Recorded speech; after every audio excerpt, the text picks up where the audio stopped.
Hello, everybody. Assalamualaikum and very good evening. So it is 1 o'clock in Malaysia now. And I hope just sharing of what research is and what should we focus on for research in the future in education, right?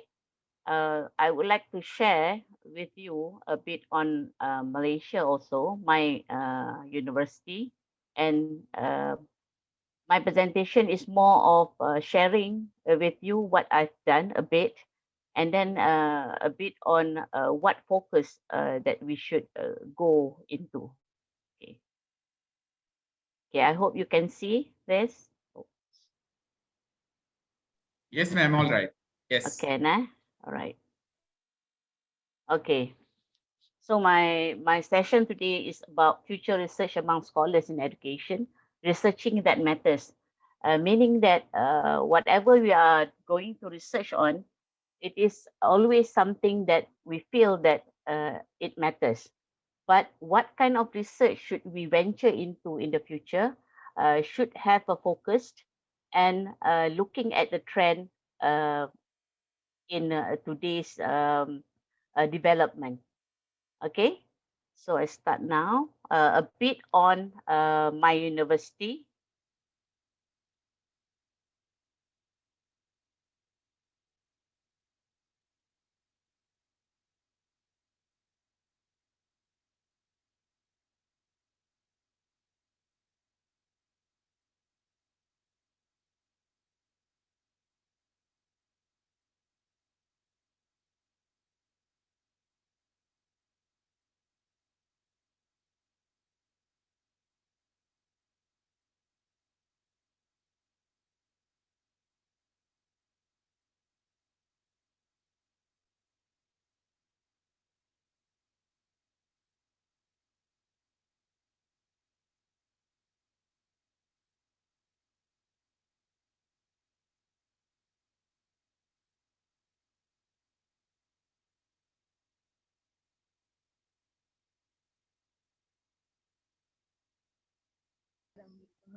Okay, that is a introduction to my university, and this is the data for 2019, where we have the undergraduate and postgraduate programs, locals and international enrollment of undergraduates about 15,000 over, and postgraduate we have about 9,000, and then for graduation for 2019, the doctorate, we have 477 doctorates, master's degree, 1,000 over, and bachelor's degrees and post-diploma.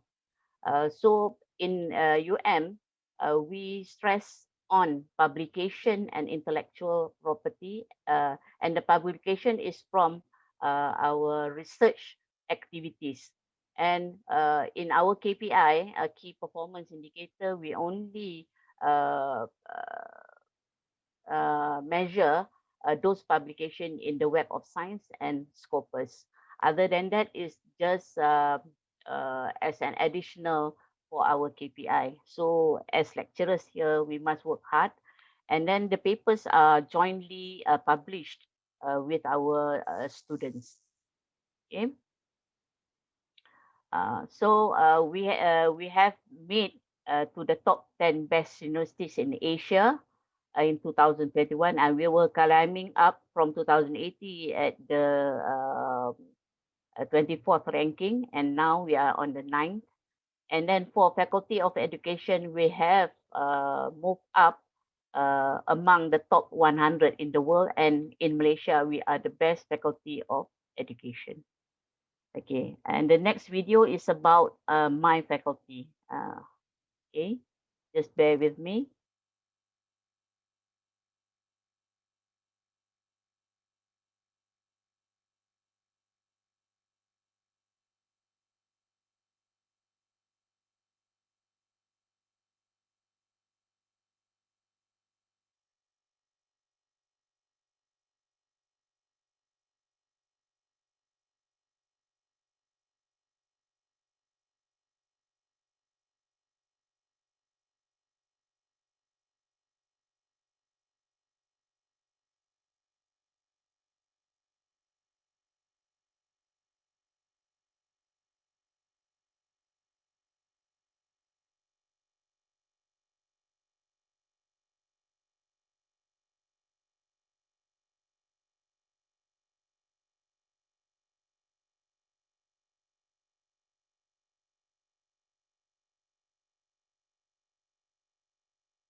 Okay.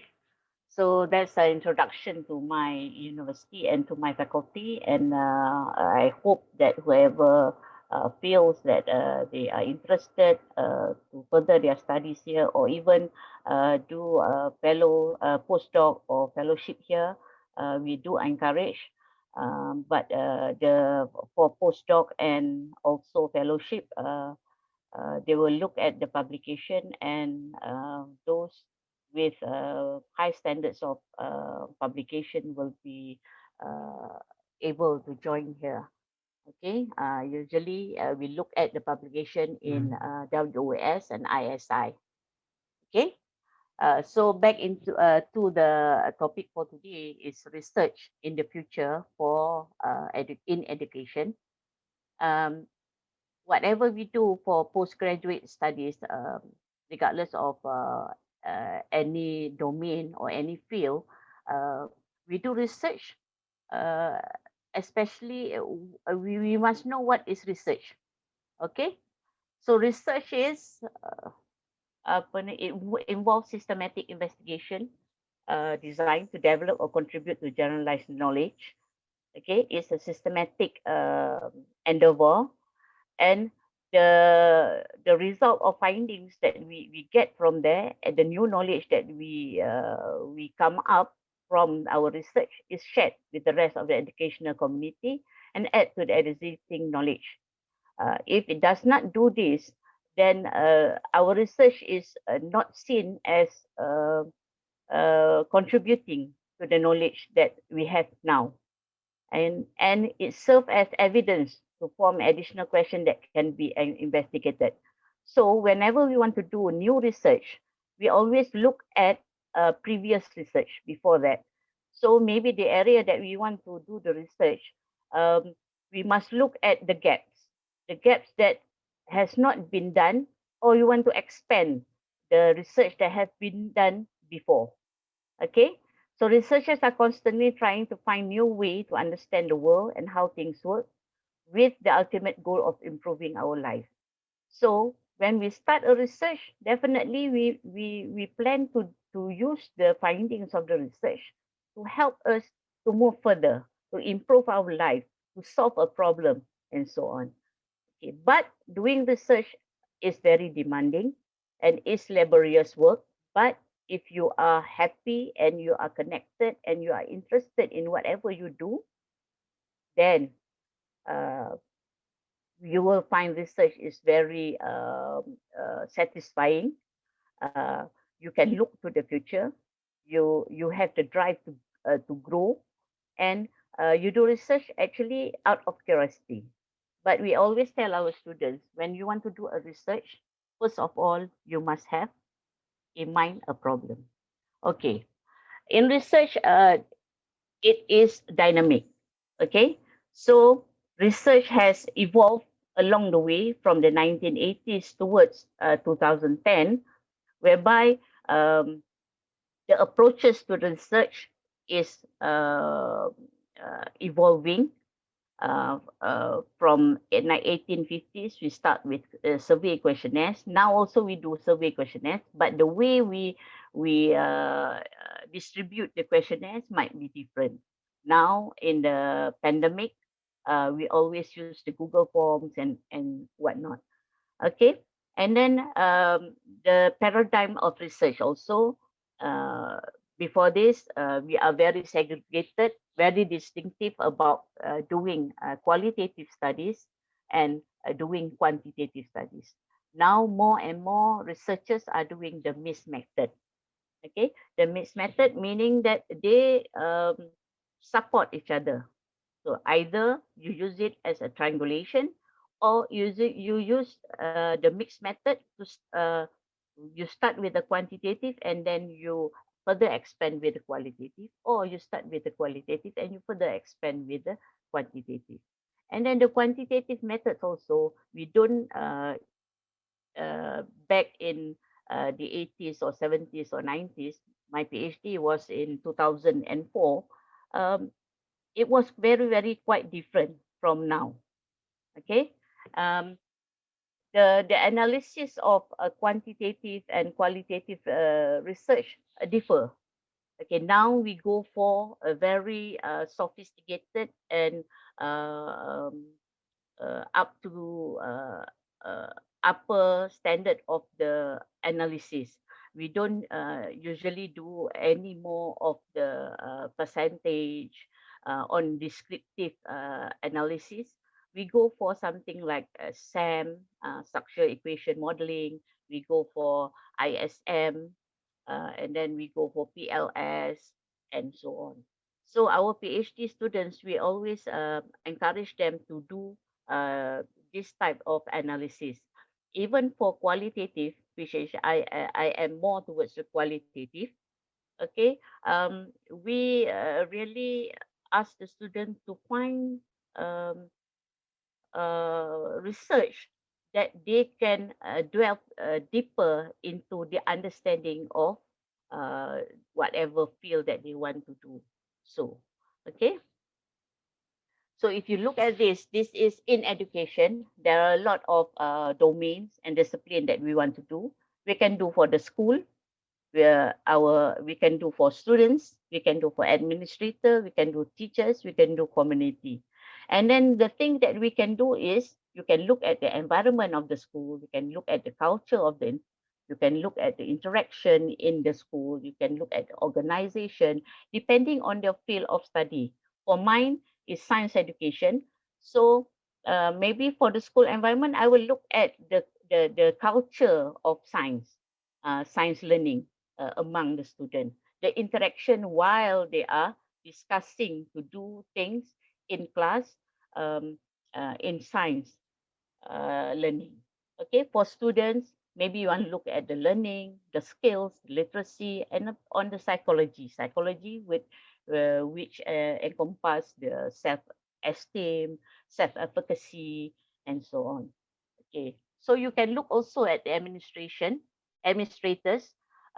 This is usually from the Department of Management in my faculty. So my faculty, we have a Department of Management, we have a Department of Language, and then Department of Instructional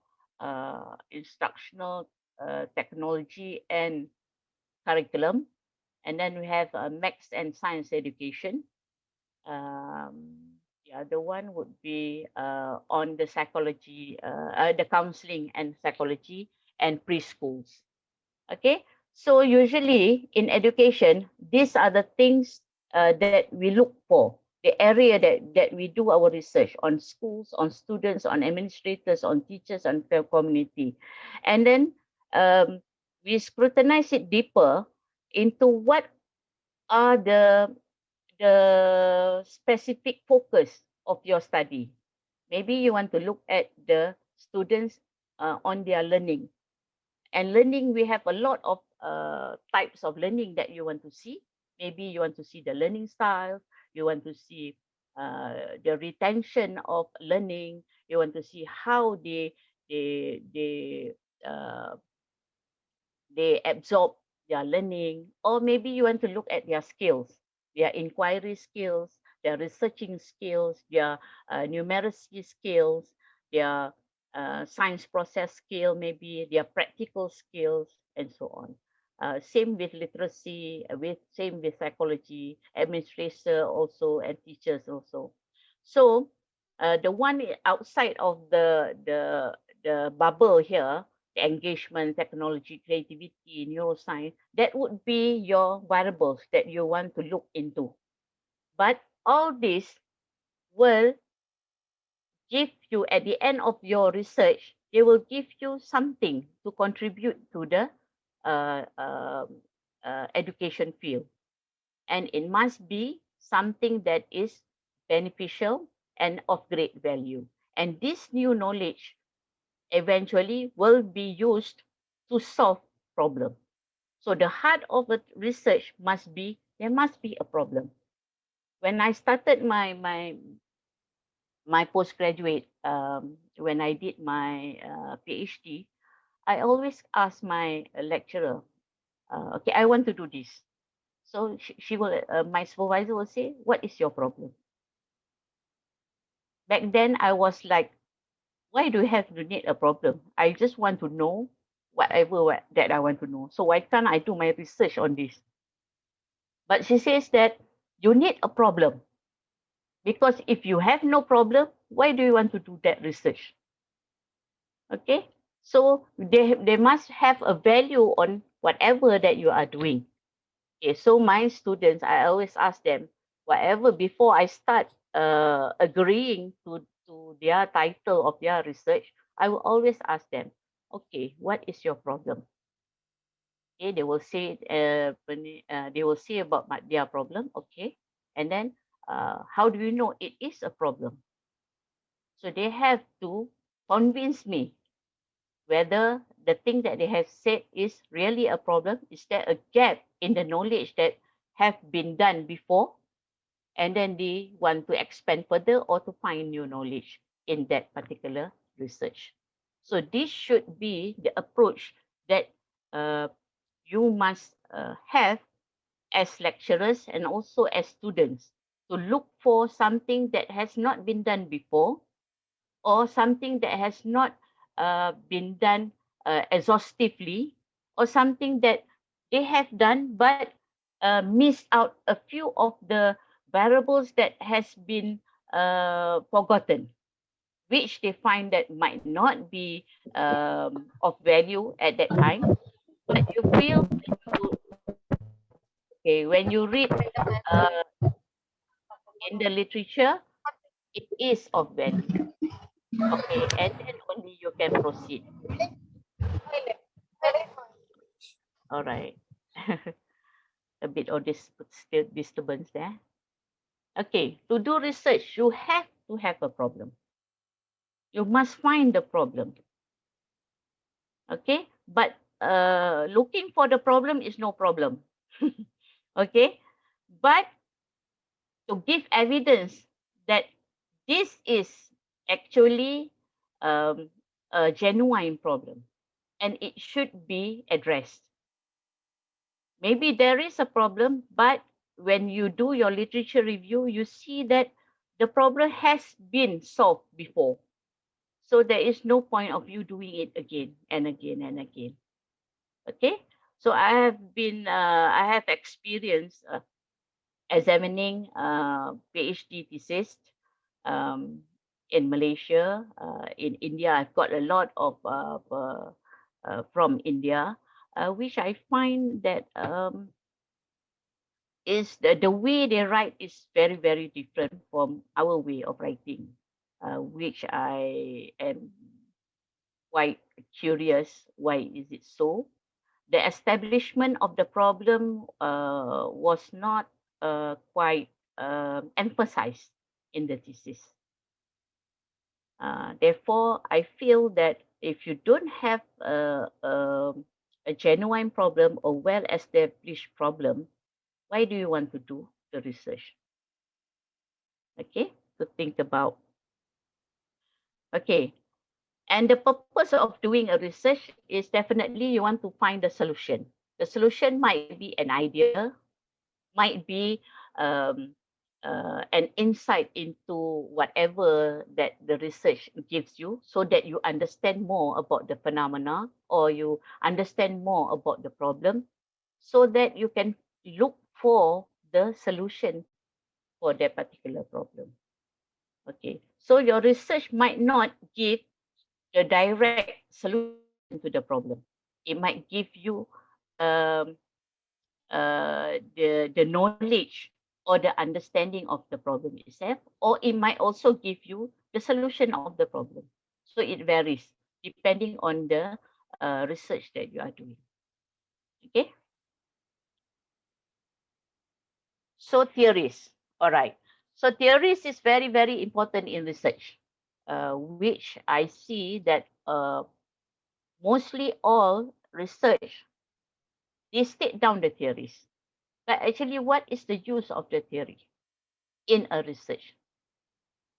You must use the theory that you chose for your research to help you understand the data you are gathering, to help you analyze your data, to help you to come up with the conclusion of your findings, and then to address why is this happening, and why is it the same as what the theory says, or you find a new dimension in that theory. Okay, that is why in chapter 5 you always have that the discussion where we say, okay, uh, before this, the finding is the same as so and so. And then in the theory says that this is happening because of this and this. Okay. So in your conclusion, in your chapter 5, it should have an impact on the knowledge gain, impact on the implication on the theory. Maybe you find a new dimension. Maybe you found that the theory does not explain in detail. Maybe you found that, oh, it is exactly as the theory says. It doesn't matter. But at least you have evidence saying that this theory really explains whatever. Okay? So an empirical research that is not theoretically, wait, I cannot see. It's not directly informed, it's pure empiricism as its best, and blind research at its worst. So if you don't have a theory underpinning your research, then how would you justify saying that um, uh, this is happening because of this? I think the psychologists would understand this much better. Even for the learning theories, we got constructivism saying that we build our knowledge uh, based on our prior knowledge, or we create our a new knowledge based on experience that we have gone through. Okay, so theory is an essential condition to perform any empirical research, but much caution should be taken into consideration when we choose the theoretical frameworks which are going to inform our or your research. So the right theory will give you no, the theory that you choose will give you the conclusion that you want to look at. And if you are doing the same research but using different theories, these theories give you the lens of looking into your data to make sense of your data. So it would be different for a behaviorist than a positivist when they use their theory in their research, even though um, the research is about the same area or domain. Okay, so theory is research as then a helpful tool to interpret reality, not something reality must conform to. So the theory tells you this is happening because of this. So when you collect your data and you analyze your data, you will find that, okay, some of the data tells you, okay, the theory says this like this, so it is happening. But sometimes we find new emerging themes from our data. Then it will give you a new dimension of looking into that theory. Okay, so it depends on the theory that you choose in your research. For a PhD research, usually you there's no specific number for any PhD thesis, but you can use one theory, you can use two or more theories, but you must know how to interconnect this theory together. For a master degree, usually we do not encourage students to have more than one theory because they are starting to learn to do research. But when they do their PhD, okay, their doctorate, they they can use more than one theory because they are doing their PhD to be an expert in a certain area. So they must have a scholarly mind. When they read the theory, they can connect it with their research. So you must have a theoretical framework in your research. Your theoretical framework, you must know how to explain your theoretical framework or to translate your theory into your study. So you must explain explicitly how the theory helps you understand the research that you are doing. Okay. It should underpin your research. Okay, this is an example of my student. My student is doing interaction of scientists, teachers, students in problem project-based learning. His theoretical framework is based on two theory, but this is a master student, but he is a very good student, and he understands. So he's going to continue his PhD. Okay. He uses situated cognition theory and Vygotsky social constructivism, okay, in his study.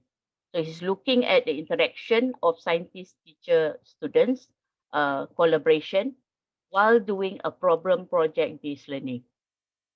Okay, so his analysis, his lens is looking at the data on the interaction, saying that in situated cognition theory, he says that the learner constructs the knowledge within the context, activity, and culture in which he or she learns. Okay, so the knowledge is constructed through experience. And then Vygotsky says that um, uh, there's a scaffolding in the process of learning, and then the scientist and the teacher uh, supposed to be the scaffolder in this situation, but sometimes the teacher can be the novice because teacher is also learning from the scientist. So they are doing a pure science project in biology, I think, and then how they come up with the project and how they solve the problem and how they do the experiment and so on is the collaboration between the scientist and the student and the teacher as the mediator.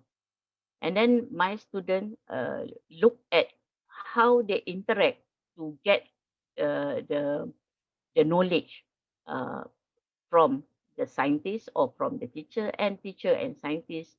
Uh, uh, he's not looking at the student teacher because the scientist is the expert here and he is the one who's giving the know-how for the project. Okay, so here the theoretical framework of the study, it says that based on situated cognition theory and Vygotsky social constructivism, scientists, teachers, students collaboration could promote the developmental process and cognitive growth of students by situated them in the context of research environment, which will provide authentic science engagement. So for interaction to happen, we need the engagement, okay, and the context of the research itself, okay. And he translated the theory into the exercise that he's doing in order for him to collect the data. Okay, so he did an observation, participant observation, and interview the students, scientists and teacher, and also the student have to write a journal every day, what they are doing and so on. Okay. The next example is another of my student. This is also a master student. She only used one theory only. That is the Schoenfeld's theory of mathematical behavior. She's doing metacognition in problem-solving process of one-dimensional kinematics among physics pre-service teachers. Okay, so in this theory, they have four aspects, but she only concentrate on the third factor, which is the control. And control, she read on the metacognition, and control, they have a lot more dimension inside it. So she control this with decision making during problem solving, decision about what to do, decision how to use, and then decision to individuals will make or terminate to attempt. And in the literature, this is called metacognition. So she's looking at the metacognition. She's looking at the metacognition behaviors. Okay. And the method for collecting this data is through the think aloud technique, which she gave them a task, 2 or 3 tasks, and then the student uh, try to solve the task. While doing the task, they must uh, say it out, whatever they are thinking, and write it down also. Okay, so that is the thinking aloud uh, a technique. Okay, so this is very important for because a theoretical framework will guide you on how to analyze the data. It also actually helps you to identify the variables that in your research. Okay, and it helps you to discuss your findings of your data and finally come up with your conclusion. And then it will actually give you the conclusion. Either you what is the contribution of your research to the knowledge to the education domain. Either is a new knowledge, either is there's an implication to their theory, either it gives an insight to a certain phenomena, and so on. So doing research is not simply, okay, I want to do this. Okay, I do the research, I just read, I just collect all the data, I just put in all the theories there, but not you are not explaining your theory in your research. So what's the purpose of collecting all this literature? Okay, in a research, you must be focused. Okay, so you cannot just simply do whatever you want to do. There must be a problem, there must be a gap. So how do you find the gap? How do you find the problem? You must do a lot of reading. And when you read, you do not just report back whatever you have read, but you read critically. What is this person saying? What is this person giving me knowledge on? What is missing? So that is where you find the gap there. Okay, this comes with practice and this comes with very much of reading. If you don't read enough, definitely you won't find, you do not know how to defend your research. For whatever problem that you have identified, you must give evidence showing that this is a problem. And then if your topic is on metacognition, you must find why do you want to look at metacognition? How is it influencing uh, the skill for solving a problem? And why in physics only? And why are you looking at pre-service teachers? So your problem statement must also address all your dimension or all your variables in your topic. So you must have reading on metacognition. You must have reading on problem-solving processes. You must have reading on this topic, one-dimensional kinematics in physics. Why do you choose this particular topic? Is it a problem? Is it a tough, a difficult topic? And why are you looking at pre-service teachers? Are these teachers having any problem teaching this topic? So this should be in your problem statement. Okay, and when you find that when you read on finding the evidence or justification for your problem, then you will tend to think about, okay, what kind of what theory would suit my research. Okay, when you are looking at metacognition, of course you must look at the metacognition theory. But Schonfield's theory of mathematical behavior is based on the metacognition because he says that to solve a problem, um, to solve a problem, you must have these four aspects. And in control, on making decision, uh, the second bullet you see, it is called metacognition. So she dwells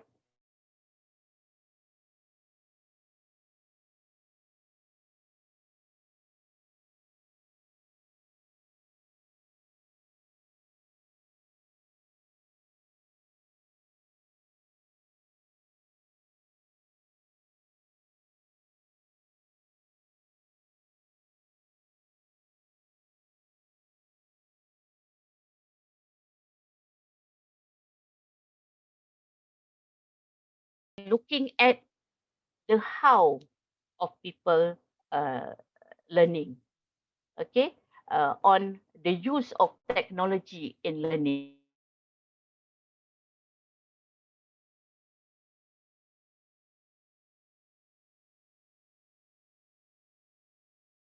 So that would be the focus for the research in the future. And we must think of, and the way you analyze also must move forward, not only descriptively just giving us the numbers, a percentage, and then doing the ANOVA and MANOVA and uh, comparing between gender. When you do there's a lot of research doing quantitative, whereby you you have the variables and then you just simply want to look at the difference between gender, the difference between experience. If you want to do that, there's no problem. But in your problem statement, there must be a statement whereby you give evidence saying that gender gives influence to whatever you are doing. Experience give influence to whatever they are doing. Then it is a problem, and then only you can look into it. Okay, so I would like to implore to you, when you do research, please think about the problem and then why you want to do the research. And then anything that you do for research, you must have a justification and evidence for whatever you are doing, so that in the end, when you come out with the finding and the conclusion, people will say that, oh, this is very valuable. She did a very good job um, in the methodology, and it is based on evidence and so on. Okay, with this, I leave it to the chairperson. Thank you very much. These are the information that you can contact me with. I'm the head for the Journal of Issues in Education, and I invite you to send in your articles uh, for this journal. This is the we have online journal and also printed journals, so you can send your articles through this platform. Okay, all right. Thank you very much. Back to you, Dr. Samir.